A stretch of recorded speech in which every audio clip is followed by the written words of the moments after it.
In this episode of Hot Hardware's 2.5 Geeks live stream, we've got Dragon Canyons, we've got Zephyruses, we've got Snapdragons, and all kinds of crazy flying stuff. Next.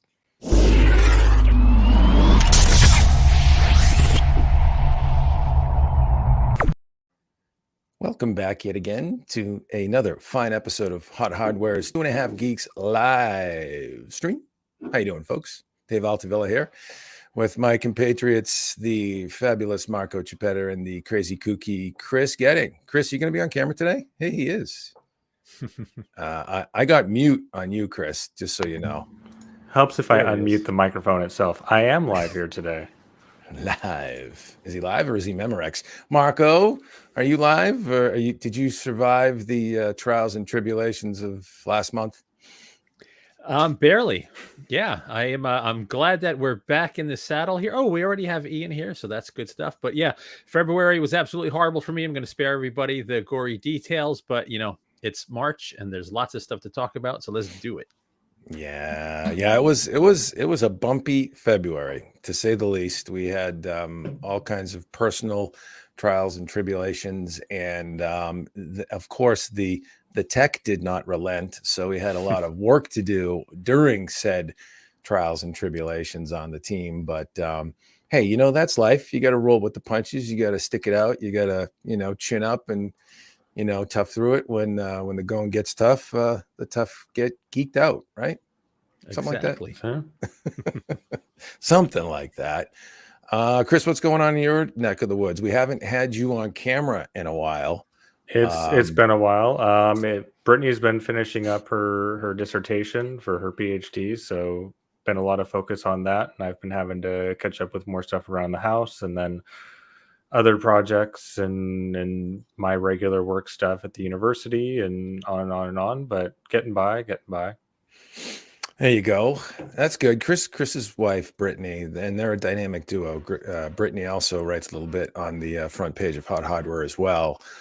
She is a smarty pants. She's going to be a professor, a collegiate professor. So, yeah, she's a smarty pants. She's definitely the, you know, the what's the word I'm looking for? The better half, the other half with brains. Something definitely like that, the better right, half. I'm gonna let me say that, right? Yeah. Well, anyways, yeah, really good stuff. Good to catch up with everybody again. It's been a while. Sorry we've kept you waiting, folks. But we got super busy with work, and then we got super busy with life, and sometimes life gets in the way, but that's okay. We're back now, back in action, back in the saddle. So let's dig in, because going on this week in fabulous Barcelona, Spain, which we are not in currently, is Mobile World Congress 2022. And there's lots of happenings and announcements from all the majors, whether you talk chip level major players or system and device level players. Lots of folks announcing interesting stuff. Lenovo and Qualcomm specifically stepped out with some announcements. Qualcomm, of course, one of the most major players in the mobile space, whether you think handsets or the 5G rollout. So let's start there, and then we'll dig into some really cool laptop technologies, which we will discuss Alder Lake Mobile and Ryzen 6000 Mobile, and then finish up strong on some new small form factor PC action as well that we have from the good folks at Intel. Right, Marco? Does that sound like a plan?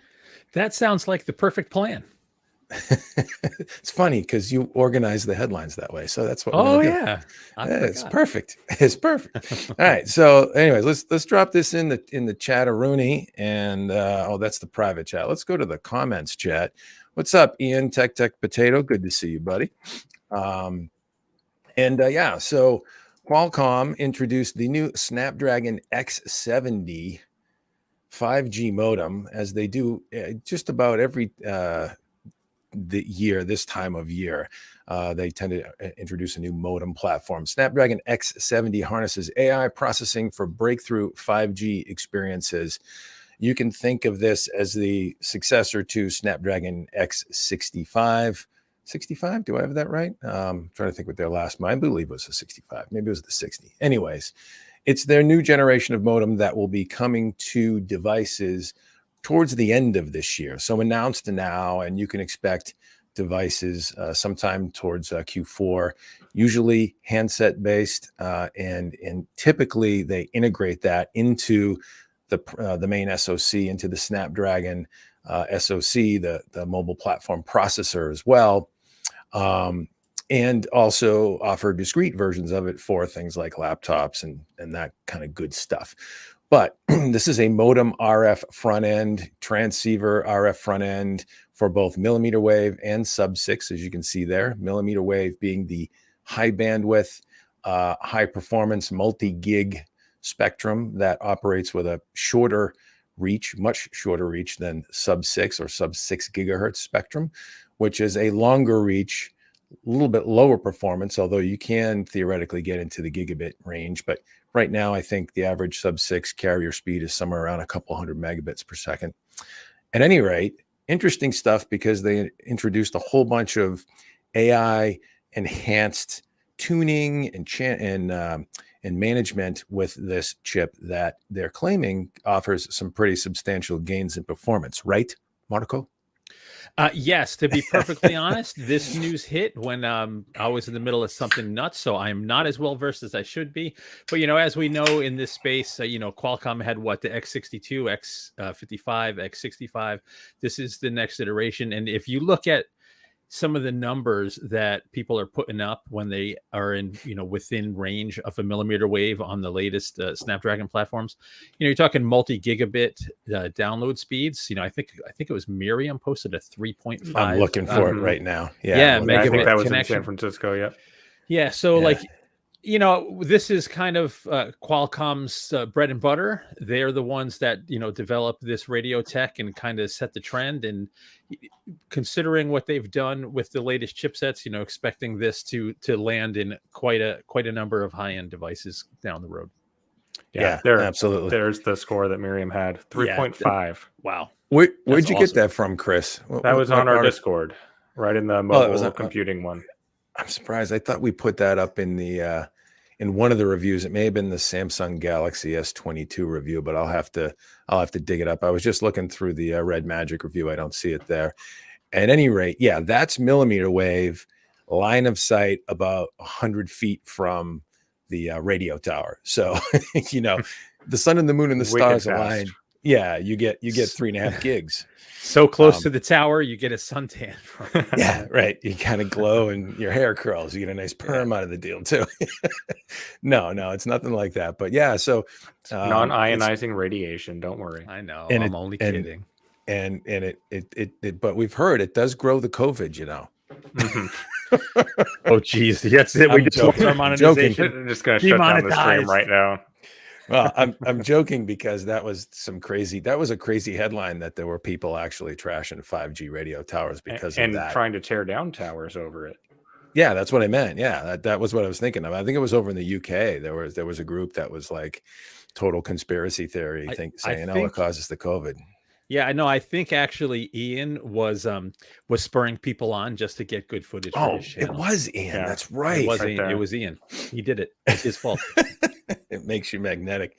Yeah. Well, I got the 5G injection, so I'm good. I get all the channels. But, Ian, what if your personality is so good like mine that you're already magnetic? Like, what does it God. Do? Do you become a super magnet?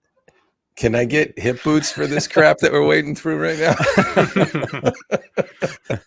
So let's just click back real quick on the X70 to stay on track. But yeah, so there are what they're claiming are world's first here. So AI-based channel state feedback and dynamic optimization, AI-based millimeter wave management for mobility and coverage, and then network selection and all that good stuff, and then AI-based adaptive antenna tuning.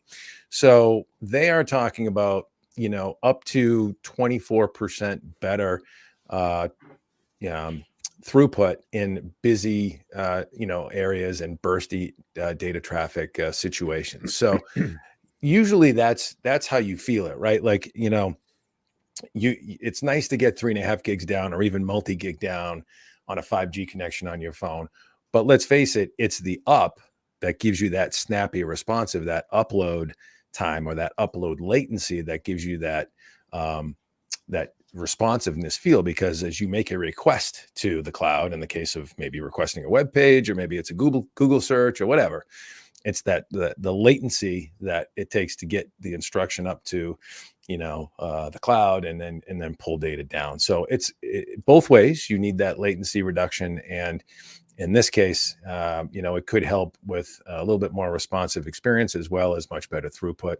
And the other thing we've noticed with 5G modems is that not all of them are created equal by any stretch. And, one phone and the way it's designed and antenna designs and all that good stuff doesn't perform like another phone in the same location. And so this is going to be interesting because it seems like they're focusing on stabilizing that 5G experience across their platform, which, it needs, as everybody knows, all phones are not created equal. And these seem like technologies that are meant to smooth those things out.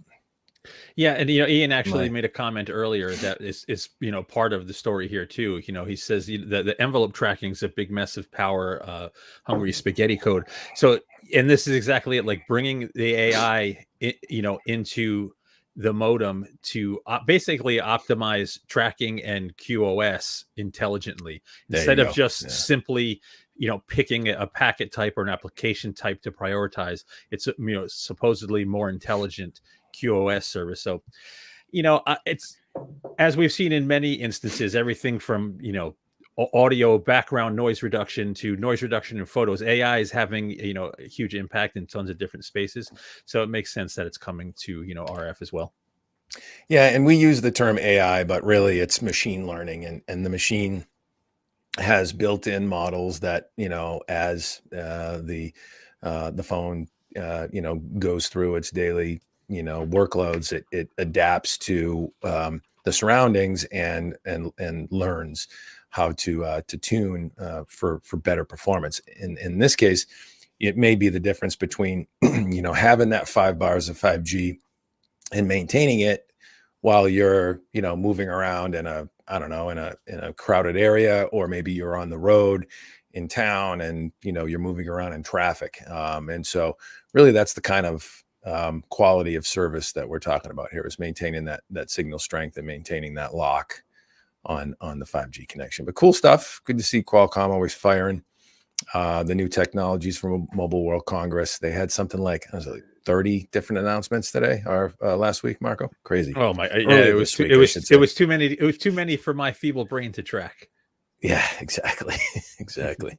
You and me both. And we'll drop another one in from Qualcomm. This is kind of interesting and probably a little bit more relatable for folks because everybody's at home on Wi-Fi these days with the work from home surge. Qualcomm FastConnect 7800 delivers world's first Wi-Fi-7 solution for up to 5.8 gigabits per second throughput. Now that's peak theoretical throughput. It doesn't mean you're going to get 5.8 gigabits per second, but it's the top end peak, and I think Wi-Fi 6/6E peaks out at around 3.4, something like that, gigabits per second. So this is roughly 2x the available throughput. And the nice thing about the technology is they're doing some interesting things with link aggregation, where they combine multiple 5 and 6 gigahertz channels. Again, that 6 gigahertz channel, the new, new to us, starting with Wi-Fi 6E, now doing some link teaming to achieve aggregate throughput and additional range. That's the nice thing about this. It's not just a speed boost, but also some range extension as well. I want to say I have to look at, it might be 2x the range. I have to go look at the specs again. But what were your thoughts on this, Marco? I'm pretty excited for not only Wi-Fi 7 clients, but Wi-Fi 7 routers. Yeah, so their claim was up to 2x longer range. I'm not sure exactly how it gets there. It's going to be, because the higher frequencies aren't quite as good as penetrating penetrating buildings and walls and stuff. And some of the, I think there's 320 channels in the 240 megahertz. I'm going to get this wrong, but I'm not sure where the range comes from. I don't think there's a power boost. It could just be, better handling of signals. But me, I think home networking has been holding us back way too long. In addition to having these faster, lower latency, more intelligent, more reliable wireless signals, we need to get the signals off the routers faster with multi-gigabit connections and get multi-gigabit into homes. I'm all for this stuff. Even if you aren't using a ton of devices in your home or in your environment, getting these latest platforms with better security, faster processors, basically all of the latest tech to ensure the highest quality connection, it has like a measurable impact on the experience, in my opinion. And this is obviously very early. Ian was asking if they had actual chips. I'm not sure. I've been in and out the last couple of weeks, but with the improvements from 802.11 AC to 802.11 AX, Wi-Fi 6, 6E, it was a big step, and I'm assuming another significant step like that with Wi-Fi 7. Yeah, they did not demo it as far as I'm aware. I'd have to dig a little bit more, but I don't believe they have. And this is by the way is a standard that's still being finalized. It's not completely finalized, but Qualcomm's out ahead of the pack here. And what are they saying availability? Trying to say, I thought they were talking second half of this year for availability, but it says commercial devices expected first half of 22. So, okay, first half of fairly soon. Yeah. Wow. Oh, okay, excellent. So Ian had a comment. It's easy to penetrate U.S. drywall. We have brick. I have an old house with plaster in a lot of the walls, and when you have the metal lathe in the wall, kills the Wi-Fi. So even in my modestly sized house, I need 2 access points. Yeah. I know MediaTek was chirping about demoing something live, but they didn't have a silicon platform. Just demoing a system. They didn't name any chips. So I'm wondering if there's a demo. Yeah, I'd have to take a look. At any rate, interesting stuff. What else with this? I think that's pretty much it. We covered that pretty good. Yeah. When we have hardware, we'll talk more about it.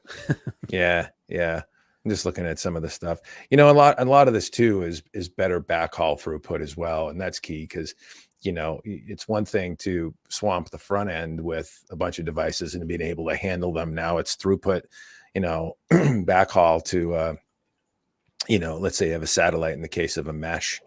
I think this will come in real handy for mesh networks as well, because you've got some additional channel bandwidth for the backhaul as well. An additional link aggregation capability for the backhaul. So cool stuff. They're doing 4-stream DVS as well, dual band simultaneous. So if you want to just, instead of linking up devices like, maybe it's a VR headset and a smartphone, sharing on the front side links.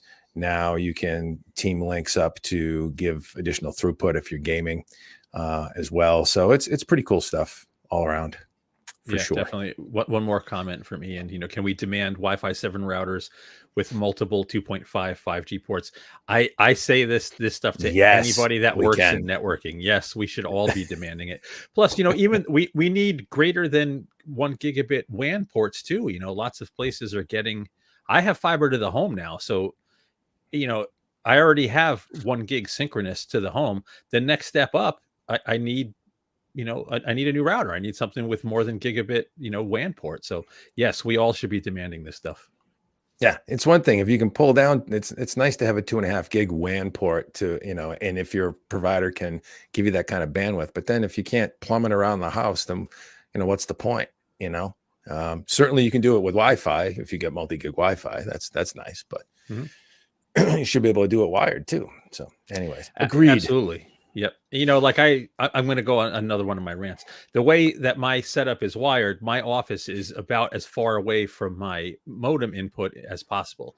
So for me, I need a multi-gig switch in the basement and up here in my office. So it's like, if I want to do multi-gig, I need 2 switches plus the router that's capable. It's like a big pain in the stones. Whereas if, the router just had a bunch of multi-gig ports, I just need one more switch, So whatever. There you go. Yeah, man. So there you go. Well, the good news is Qualcomm is keeping its foot on the gas, and Wi-Fi 7 capable products will be available this year. Neat stuff. Anybody having questions on this in the chat? Not seeing.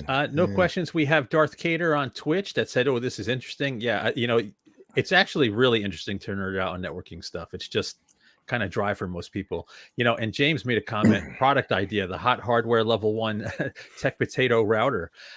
I have given so much input to router manufacturers and people that build the chipsets for routers that have been completely ignored. And it's all stuff that I think users would love, stuff like, automatically choosing the fastest DNS server in your area, automatically scanning for the cleanest Wi-Fi channels in your environment, like simple stuff that you can do with free apps on your computer or phone. No one seems to want to spend the time to integrate it, but imagine how much better the experience would be if you installed a router, right? You automatically ditch your crappy ISP DNS servers. You get the fastest ones from your connection, from a database of tests, and your Wi-Fi channels are automatically the cleanest in your area. Yeah, it scans them. I've been in environments where I've literally picked up 40 routers on the same channel. So it would make such a difference, but no one wants to do it. We've talked to the guys from Killer now with Intel, and the Killer brand is still maintained within Intel, obviously, and still marketed. We've talked with them about that. Find channel management, find the cleanest channel available that doesn't have all the traffic on it in your wherever your router is. And they said that they could easily implement that, and that they have technology to make that happen. And I'm not sure why they haven't done that yet.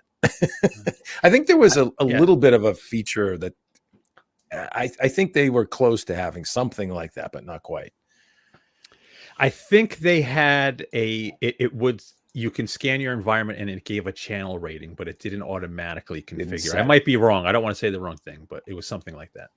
Yeah, like that to me, and it's funny, that's a great idea. To me, that should be standard equipment, right? Like a standard feature. Like the best thing you can do for a router purchaser, a consumer that doesn't know anything about home networking and is going through the wizard to set it up, and that's all they're relying on. The best thing you can do is pick a clean channel for them. That's like common sense. Well, first you got to convince them to get rid of their old wireless N, or God forbid, wireless G router that they still have. But I just had this conversation with our babysitter. She's like, can you tell me why my network speeds are so slow? And I said, can you send me a picture of your modem and router? And it's 10 years old. It was an N600 Netgear router that hadn't had a firmware update in 7 years. So I'm like, boy. It's not going to really help you much. No. I mean, with the Netgear, I don't know that firmware updates are going to help them much anyway, but that's a whole other story. Oh, don't bash brands. Careful. Anyways, no big deal there. No big deal. No, that's good stuff for sure. Wi-Fi 7 coming soon to hopefully a router near you, and a client device too. Client devices is where it's going to, my guess is probably where it's going to trail. Right. Usually the client side trails a little bit. The routers come out first. Is that about right? Yeah. No, I wouldn't say that. Lots of the Ubiquity and enterprise stuff kind of hits pretty quickly. Handsets tend to have it earlier too. I know that much. But anyways, we'll see. We'll see what happens. Anyways, another announcement from the folks at Lenovo that incorporates Qualcomm technology. This is very interesting, and I'm excited to see how it's going to perform. The Snapdragon 8CX Gen 3 powered Lenovo ThinkPad X13S rocks big battery life and performance gains. So we've heard a few things about Snapdragon 8CX Gen 3 and some significant performance gains that are going to be offered by that when it comes to market. This laptop from Lenovo will be available starting in May. But the fact that Qualcomm has cracked a ThinkPad design win is pretty big stuff. That is Lenovo's probably I would have to say, their highest volume selling laptop line. The venerable ThinkPad has been around forever. They make great devices. Some of the best keyboards in the business exist on ThinkPads. And just in terms of workhorse productivity machines, just ThinkPad is, ubiquitous in that space. 13.3-inch IPS display, 16 by 10 aspect ratio, all kinds of the usual trimmings, up to 32 gigs of LPDDR4 RAM and up to 1 terabyte of PCI Express storage. And pretty cool stuff. Marco, what were your thoughts on this? And what do we know about Snapdragon 8 CX Gen 3 other than 60% faster GPU and 40% faster single thread and 85% aggregate CPU performance gains? I mean, I want to see it. It's so funny. You can go to Qualcomm's site. There's already a product announcement. Lenovo's already announced a product, but you can go to Qualcomm's site. They don't even list core counts yet. So we're going to speculate. We can only talk about what we know, what we're allowed to talk about. Is it going to have more cores? Is it going to be, instead of big, little, kind of big and not quite as big cores?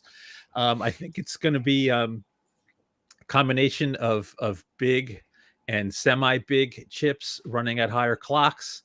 But this actually, this has me really excited, right? Because I was experimenting with Windows 11 on the Surface Pro X. And Windows 11 fully updated on a clean Surface Pro X, the experience is so much better than it was when the device launched on 10. And now that Windows has x64 app emulation, and there's lots more native apps, and they've, the Edge browser has been optimized a lot more for the platform. I saw performance in like web apps that was, 10-15% faster than before. And the experience is just much better. You go to install apps and almost everything just works now. Perhaps not quite at the performance that most people want, but it's there. It just works. It's not like before where you go to install an x64 app and it starts and then all of a sudden just doesn't work. There were so many weird things that happen. So that's all sort of been fixed. Now with the Snapdragon 8 CX Gen 3, you take an environment that's vastly superior than it was just a year and a half ago, and add these huge performance gains with, expected really strong battery life. Now, like potentially you're going to have a fanless, completely silent device with upper Core i3, Core i5 kind of performance in these sort of premium platforms. That's super attractive to me. Like, I really want to test the X13S. That could be like the ultimate travel companion when you just need, I would need something probably some beefier if we're doing video on the road, but to write and have awesome battery life on a plane and media consumption, I'm really looking forward to this. We have Ian asking if I asked for a review unit yet. I was supposed to meet with Lenovo New York City to play with it, but unfortunately had some personal stuff happen at the time and I had to cancel that trip into Manhattan. But you can bet your butt we're going to be asking for this thing because I really want to play with it. And in terms of we already asked for it. All right. That's a 3.5 millimeter jack, and that's a nano SIM tray, right? Mm-hmm. Yeah. What? So, yeah, I got a nano SIM tray, and this is, I can't remember the last ThinkPad I've seen with a. Is that a nano SIM? Oh, it is a nano SIM tray. Okay, so you get 5G, but what about? I was thinking SD card slot. I don't remember what's on the other side. Let me double check because there's more ports. Just two USB-C, and then is that power in the middle? I can't quite make out. It's a power LED. Power LED. That's an LED. Yeah. Those are USB-C. Yeah. So Tim's asking, is this one of the laptops with ARC GPU option? No, this is all Qualcomm. It's not an x86 laptop. This guy. Also, taking a step. Didn't mention. Go ahead, Chris. It'll also run Android apps natively with the ARM platform on Windows 11 now. Right. So no emulation there. Just straight Android performance. Oh, I didn't even think about that. That's a neat little perk. Yeah, native Android apps. Marco, to answer your question on the 8CX Gen 3, the chip itself, the platform itself, it's actually 5 nanometer process now, where Gen 2 and the first gen before it was 7 nanometers. So there is a shrink involved here. And with that, you get, clock speed boost and power reduction theoretically. So yeah, it will be interesting to see it. This may just be a similar architecture with a shrink. I'm going to pop a comment on the screen because we didn't say it. Ian is saying it's quad, Cortex X1 and quad A78s. If that's the case, right? So if you have big and still big, it's not going to solid. The power consumption is going to be higher than if it was a big little, right? But with 5 nanometer and other optimizations, we'll see. I'm really looking forward to this platform, though. I want to see if I could get something that's completely silent with, they're claiming 28 hours of video playback battery life. That's with the screen on, right? Right. So that means 2 days, most likely, if it's mixed use case and you're closing it or the screen's going to sleep here and there. That's awesome. Like, imagine going on a 2-day business trip. You're watching videos on the plane over, you're there in your meetings, doing your thing for 2 days, and then coming home and never plugging it in. Like, that's great. That's crazy. And that's on crazy good. It looks like it says a 49.5 watt hour battery, which is pretty standard for an ultrabook. So very nice. Yep. Yeah, I think they get a little bit larger, into the 50s on some of them, but yeah, for like a 2.5 pound machine, that's pretty solid. So good stuff. And I'm loving the display, and looks like they did the right thing with the camera as well. There's an IR camera. It looks like, I think there's a high resolution camera for 5 megapixel. Yeah, it's like megapixel. It says megabytes. There's a typo. Oh, it's we got megapixel. Yeah, it says MB instead of MP. Paul, fix it right now. It won't in 30 seconds. Yeah. No, it's all good. It's all good. So yeah, no, that's the Snapdragon ATX Gen 3 ThinkPad X13S. Yes, we did ask for one. No, there won't be ARC under the hood, but I'm excited for that machine for sure as well. Good stuff from the folks at Lenovo, and powered by Qualcomm. So we'll see what happens. And it's got Wi-Fi 6 and 6E on board. It's got all the trimmings. All right. So let's stay in the mobile groove, shall we? Let's do it. All right. And those darn HH writers. Oh yeah. Well, I fixed it already. I know. So we're human. Sometimes we make mistakes. It's crazy. Hey, by the way, Chris, I don't know if you have been having any bubblies lately, but I'm having a little Wachusett Larry today from there you go. Wachusett Brewery, where we have Wachusett Mountain, where I take my kids skiing. It's a great place. So cool. Let's drop this in the chat. The RedMagic 7, which is just a crazy cool looking device. RedMagic 7. Yeah, let me get my greasy fingerprints off it before I pull it up to the camera. All right. I'll show the nice photo first, and then let's see if I can get some focus here. So yeah, here it is. Try to get the glare off of it. And are you focusing? I got to hide my eyes, or the eye focus. It is focusing. There we go. So there's the back, right? This part is actually see-through. The rest, it just looks like it is. And there is the display. I'm going to get a ton of glare from my LED light here, but let me show you guys something crazy. Yeah, so that's the lock screen. So I'm gonna get the back in focus and get the glare off of it and hit this and see if I can get look at that RGB fan lit up. Fan, baby. Yeah. Crazy. And it's so awesome. This is on the low end fan mode. It's like, I forget what they actually call it, game fan. So I'm right on the mic, right? You can barely hear it, right? Yeah, you can. Let me go. I don't think I hear the fan at all, to be honest. You probably will now. How about now? Yeah. There it is. Yeah. So that's when you crank it all the way up. Now, what's crazy, right? So we should let me just get some specs out of the way really quick on the phone. So Snapdragon 8 Gen 1, Qualcomm's latest mobile platform in here. The device itself is very similar to the RedMagic 6. The overall platform looks very similar, just updated with the latest Snapdragon, a couple of tweaks to the design.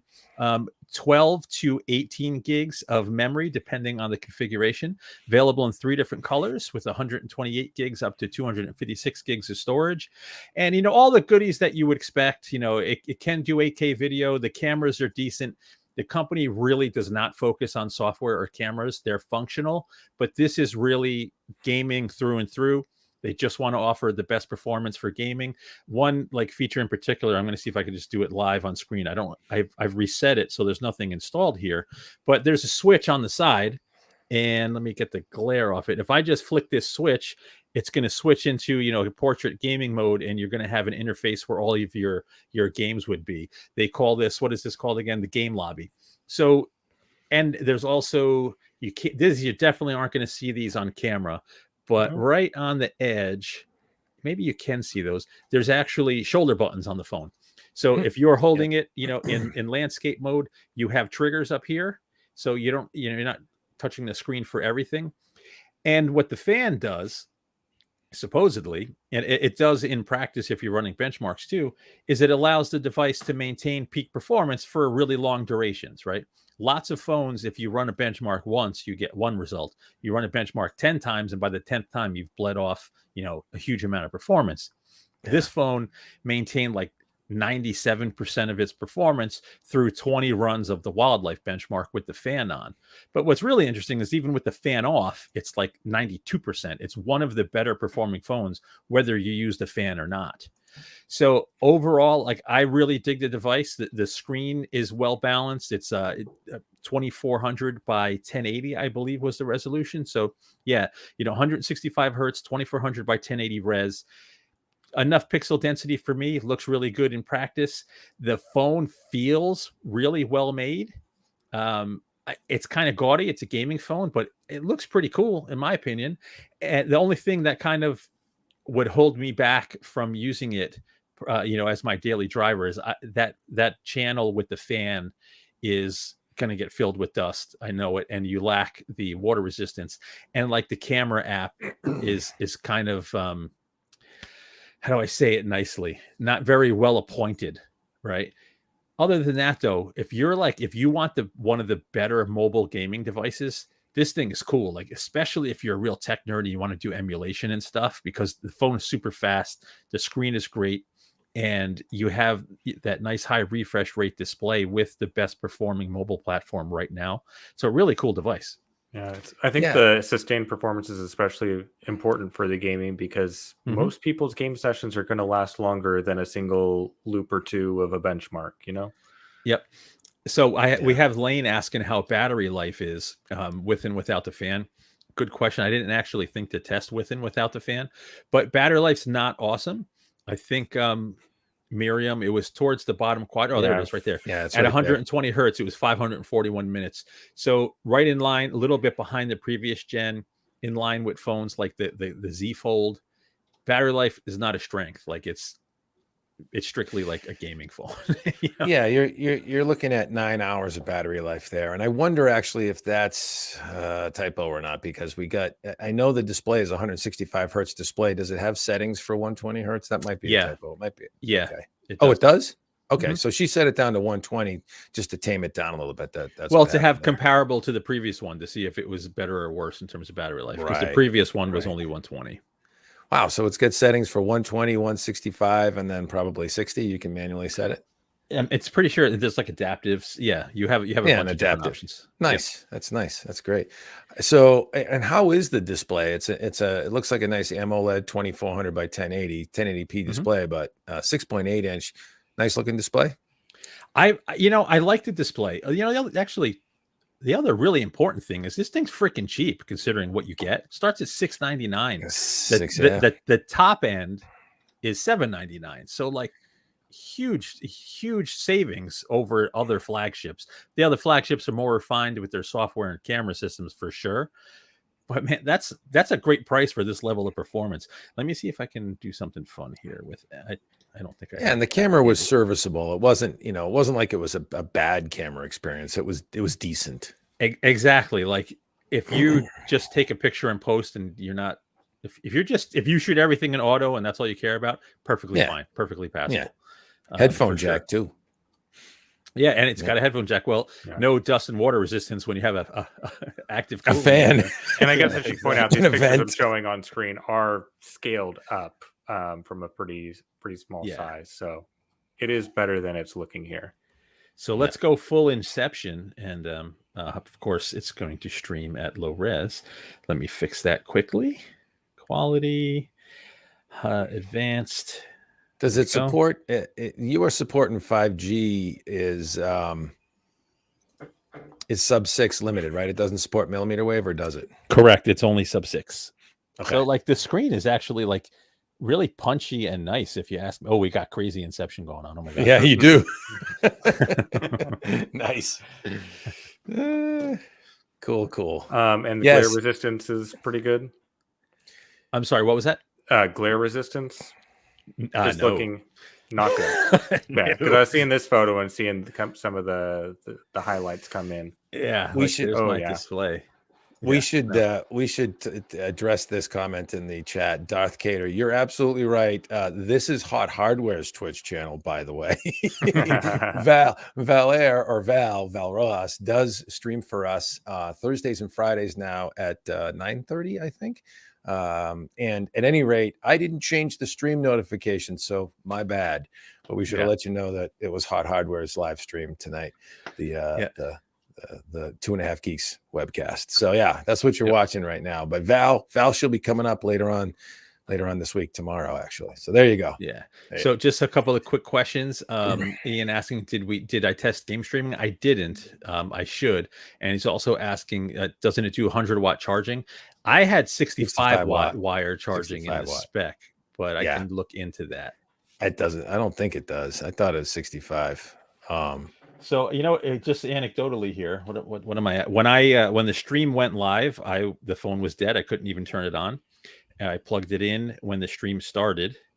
And let's see, where are we at with battery life right now? Why can't I bring up the percentage?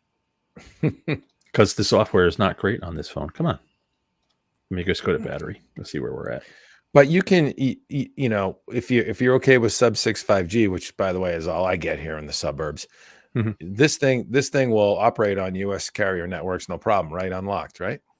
Yeah, I was using it on AT&T, no problem. So I plugged it in before the stream started, and it's already halfway charged, and it was only plugged in for a little bit. It does charge really quick, believe it or not. 65-watt charging's plenty fast. Yeah. I don't know. I've heard. What did I hear today? There was a 200-something watt charge. Did you see that? Why? And it charges the phone in 9 minutes. Talk about, you're going to eat that battery alive. Dude, did you see the live demo of that working and watch the battery counter just go up in real time? I forgot where I saw it. I mean, that's more power than many gaming laptops can even eat. Like, it's begging for a fire freaking hazard, if you ask me. I don't just know. Leave it in your pocket. Charging. I mean, I guess if they do engineer it to withstand those kinds of wattages, if you then charge it at a sane rate of even 30 or hell, even 65 watts apparently is sane by that point, then your battery longevity from the charging cycles should hopefully be better. But it's definitely over-engineered, I think. Yeah, I gotta unless they're also going to give us batteries that actually need 240 watts to get them charged in a reasonable time frame. I mean, if they want to give me a 20,000 milliamp hour battery in my phone, I'm not going to say no. Yeah, let me see. I gotta find this thing. Crispy walking around with one of these on his face. Yeah, that's lasts a long. Battery life's great. Just give me the old brick and fill it with battery, and I don't have to worry about charging it ever.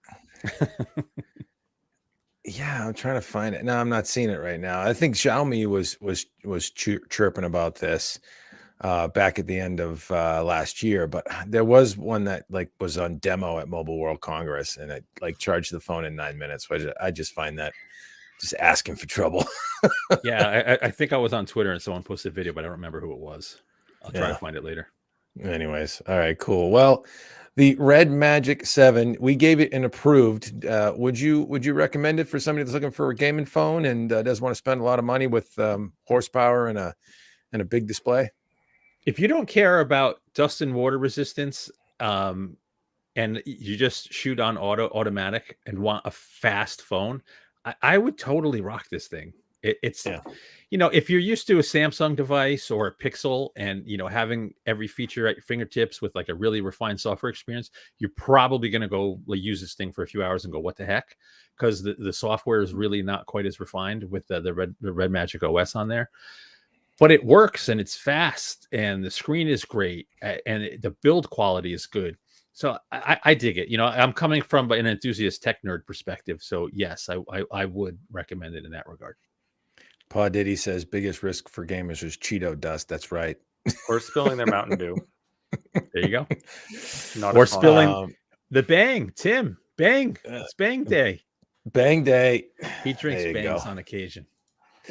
Yeah, it's cool stuff. It's cool stuff for sure. The RedMagic 7. And there you go. You've seen it here first. RGB fans in a phone. Unbelievable. Why not? All right. So let's what's it? Go ahead, Chris. I was going to say, with 18 gigs of RAM in that at the high end, that's definitely a sign I need to upgrade my PC because I'm still only on 16. Yes. Or yes, you do. that it's just specsmanship and you don't need it on Android, but whatever. You know, and what I was going to say actually too was, is are the software issues controllable? And by that I mean, let's just say like in the text app, you know, or maybe whatever app you're in, the keyboard that comes up, is it RedMagic's keyboard? Can you replace it with Gboard and all that stuff? Like, can you get all Android. the Google apps? You can, yeah, of course.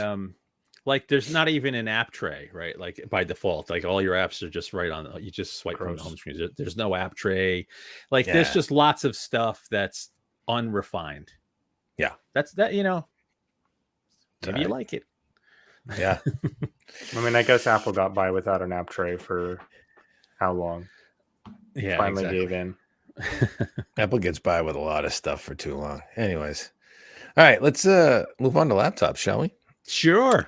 And I'll talk about one, and then Marco can talk about one. I'm going to try to plug mine in because I want to show something on camera.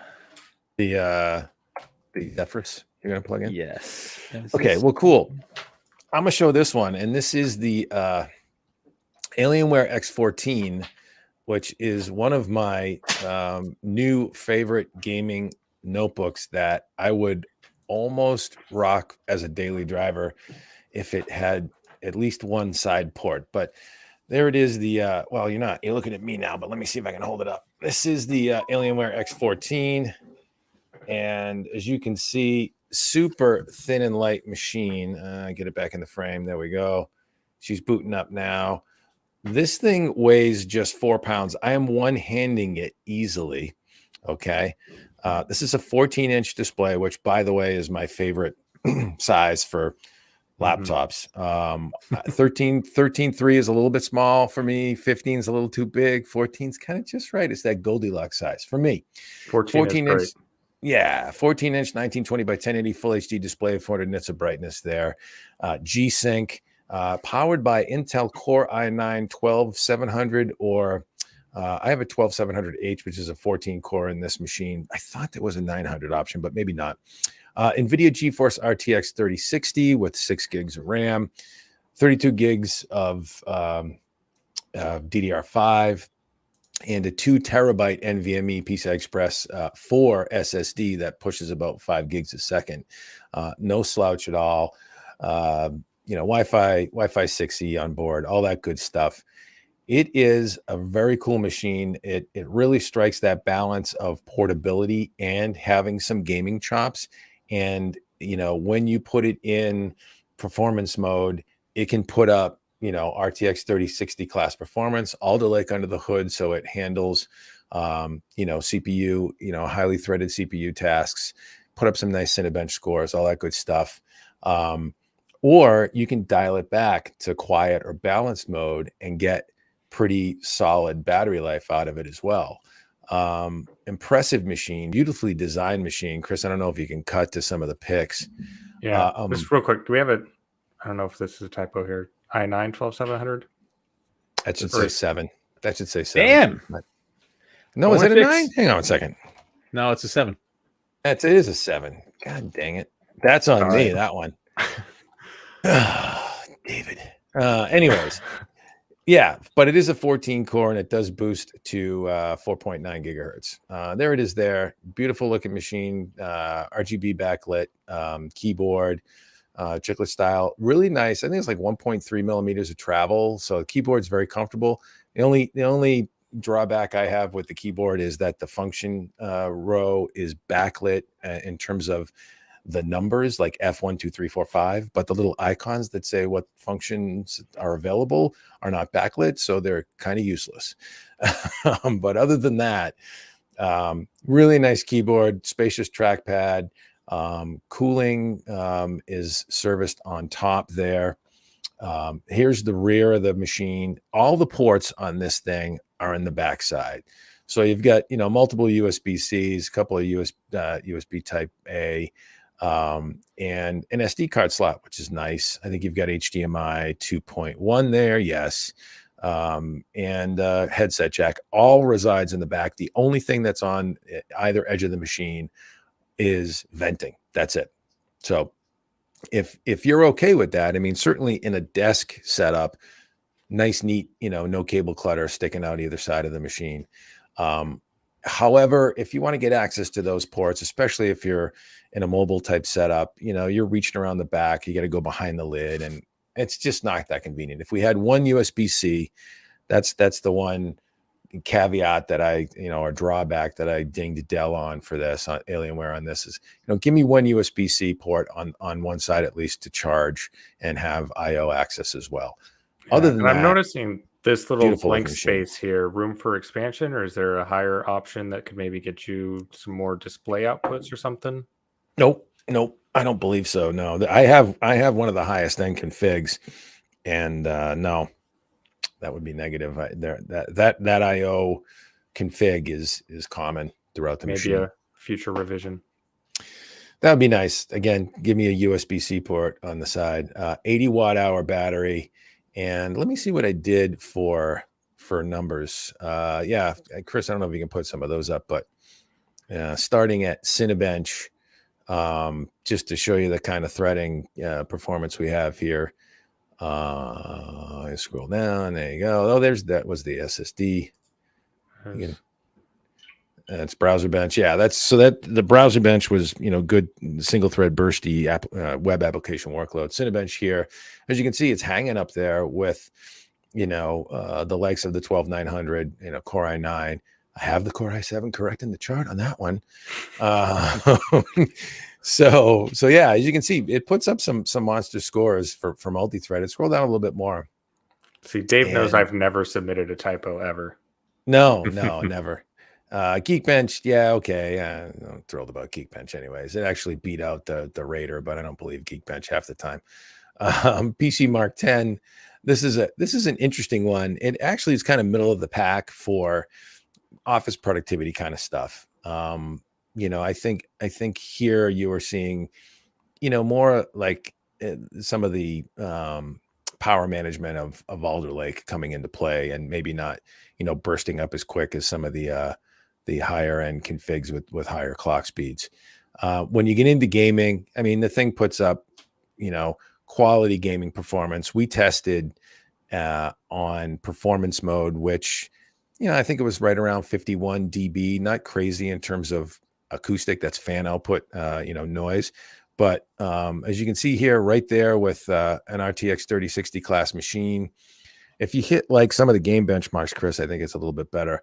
You look like Far Cry or Gears 5. See here, you're looking at, a Far Cry score, fairly, strenuous setting here, ultra quality preset 1080p.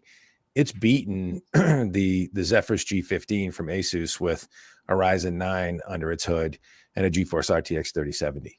So, it's all about, thermal management. And in this case, the machine, it's pretty darn solid. It's holding up and, do we know how pretty well the TGP compares on those? Yeah, I'd have to look it up specifically. I have it in my specs. Hang on. It's on the higher end for the 3060. Let me see if I can see it. Yeah, 60 watt TGP. But I think it maxes at 85. I'd have to pull it back up. I'll come back to that, Chris. But yeah, it's a good question. Alienware tends to be aggressive with their GPU TGP. Thermal graphics power. Did I have total graphics power? Do I have that right? Or GPU power? I think so. Anyways, Marco, help us. What's TGP again? Total graphics power? I think it's total. Yes. For GPU. Thank you. Yeah. Anyways, just so folks are aware, we're talking about the thermal power envelope for the GPU. And yeah, Alienware tends to dial those pretty robustly. In this machine, you're talking about a 4-pound class machine with only a 3060 under the hood. But as you can see, it's got some great gaming chops and some great portability to go with it. Just wondering if we're running into something artificial here with the Shadow of War benchmark, because this middle of the pack between 118 FPS and 123, it's just a lot of diverse machines with a very narrow band. Yeah. So you're looking at more of a CPU. No, that's all. It's all graphics power. There's only so much performance they're pulling out of graphics power. But you're talking. Look at how everything's grouped up tight there, Marco. Right? It's all graphics power. Yeah.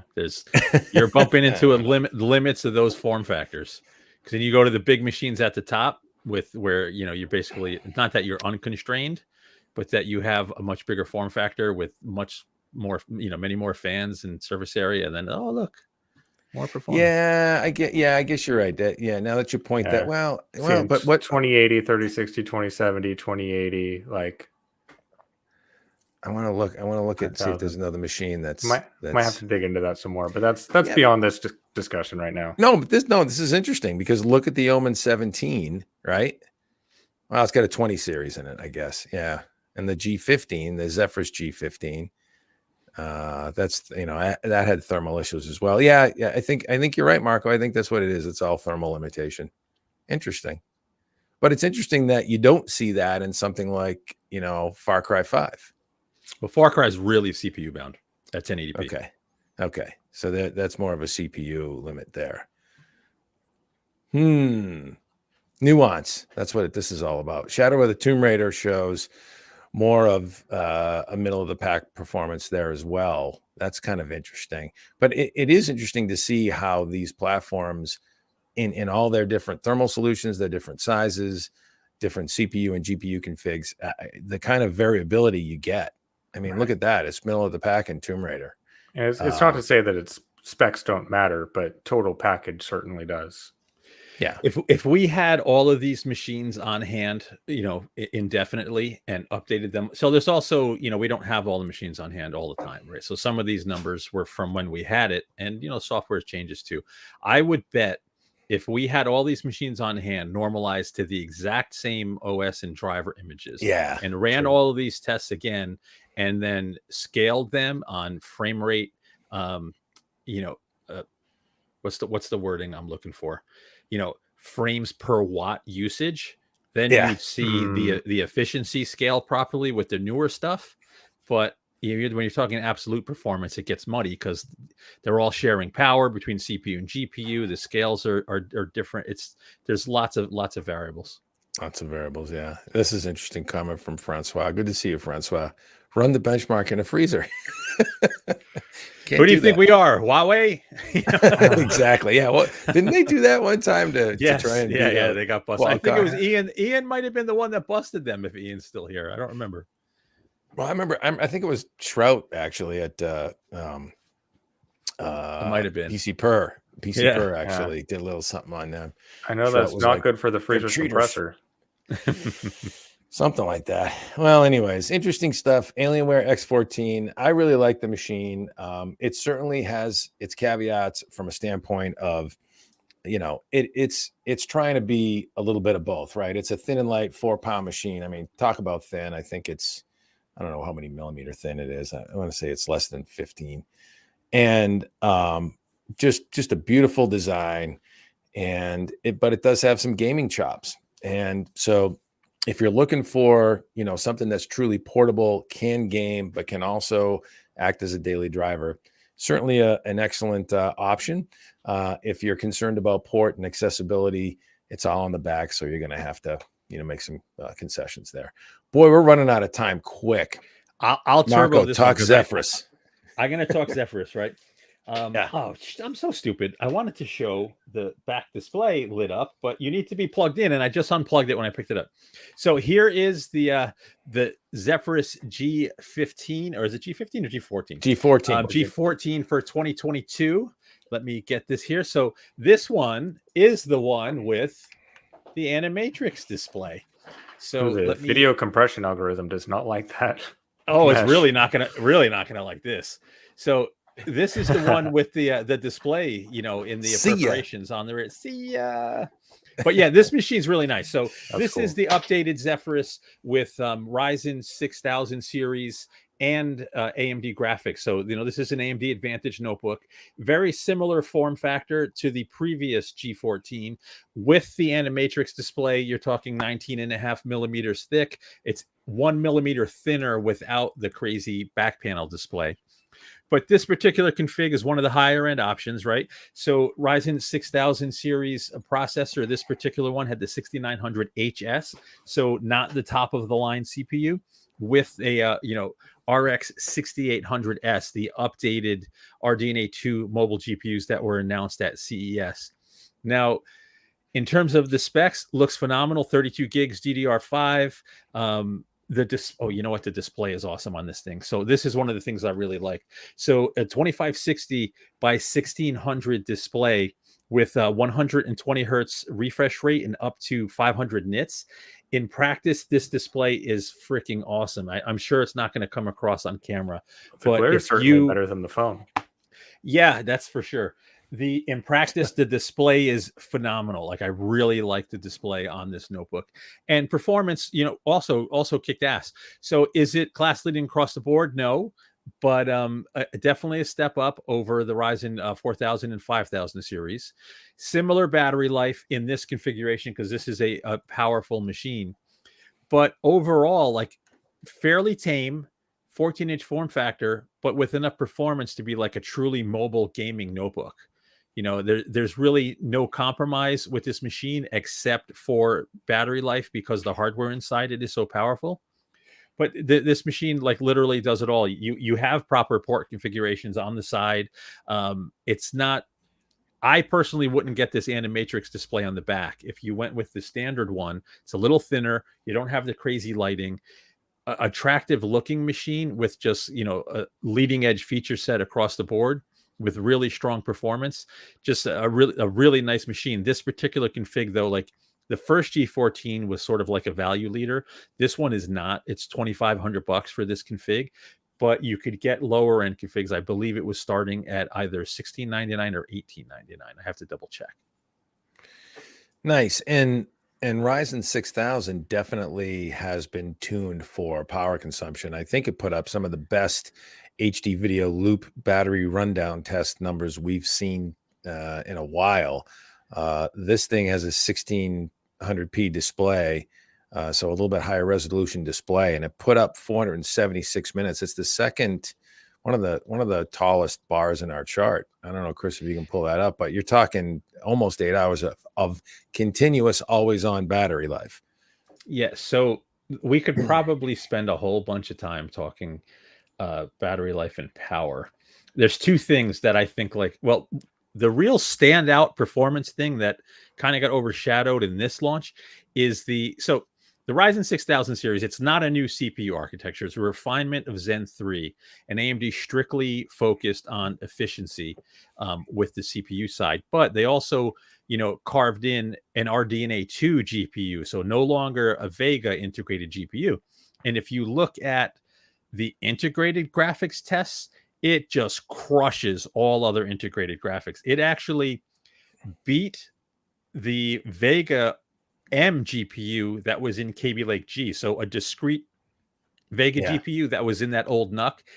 The integrated graphics faster than that.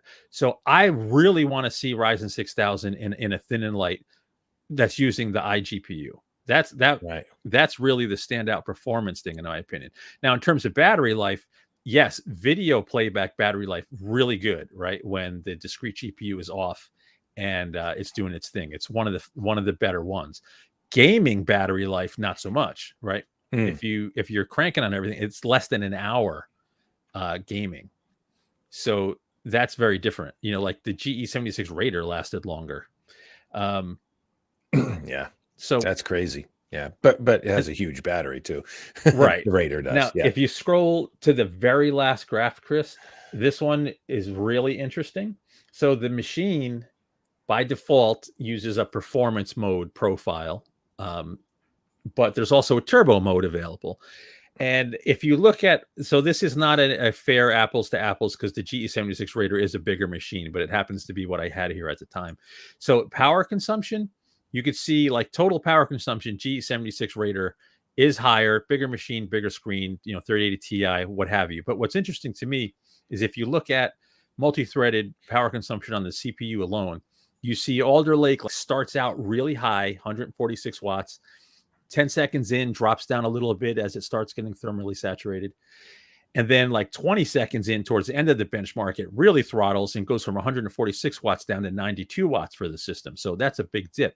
Now, in turbo mode, you see similar power consumption on Ryzen 6000, right? It's up to 136 watts, tapers down to only 126. The so blue maintains bars. that performance, throughout like a Cinebench run.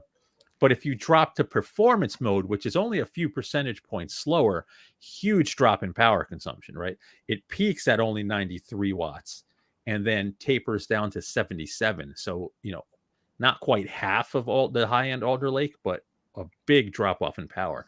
So that just goes to show the kind of scalability that AMD and Intel sort of have in these platforms. It's just really interesting. You can really play around with power and figure out some crazy stuff here. This was just a quick and dirty power consumption test with Cinebench, but this is interesting data to me. Yeah, and we should tell folks, stay tuned for Marco's video review for the Asus ROG Zephyrus G14. We're going to be putting that together because that's an interesting machine, to be sure, and a lot of folks want to see more of it.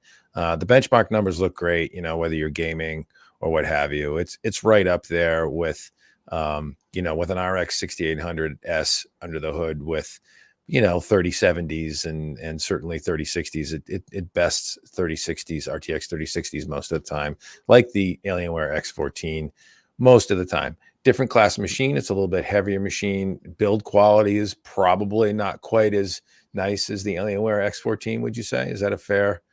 I mean, in terms of design and build quality? Yeah. Yes, for sure. But I know we're running out of time. I have to pop a comment on the screen. Yeah, I was going to say Francois. So this one from Francois, we're saying the PC needs. Why is? Are you sure? Fighting over it. You and me are clicking it. Yeah. So the PC needs to refocus and compare to Apple.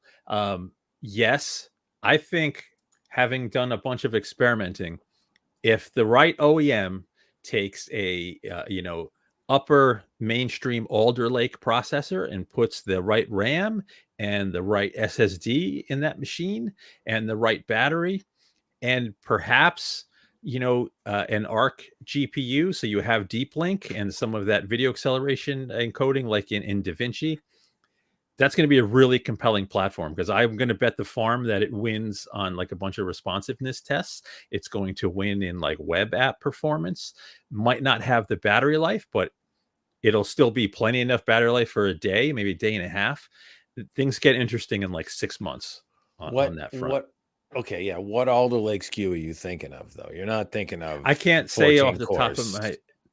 I don't know. Talking about Alder Lake P, probably. Yeah. P series. Yeah, not these big, not the big monsters. Right. Mm-hmm. Right. Cool. Well, do you want to talk NUC, because we're out of time? What the NUC are you talking about? Yeah, let's go. NUC, man. Turbo. So we just reviewed the NUC 12 Extreme. Sorry, I was a few days late on this one. I happened to be in the hospital, so I couldn't figure it. But the NUC 12 Extreme, really cool machine. So the chassis exactly the same as the NUC 11 Extreme, but the compute element inside has been updated with Alder Lake, and it's actually a socketed Alder Lake chip. It's not the soldered down mobile chip like the previous gen NUCs. Now, what makes this guy really cool is, Intel can just swap out those compute elements and you still have the same platform. So like faster time to market, but essentially like full-size desktop class performance in a chassis that can accommodate, 12-inch long graphics cards. It's only a 650 watt power supply, so you can't go too nuts with your GPU. But yeah, you have essentially, a fully functional small form factor desktop with RGB. There's a skull on the front that pisses off Francois, but it looks cool. I know it's not supposed to be on this class of machine, but in terms of like a high performance, small form factor system, this thing's awesome. Like if you guys know, like we're different, we're enthusiasts, right? But most people buy a machine, and whatever they configured out of the box, it never gets touched until they upgrade to a totally new machine.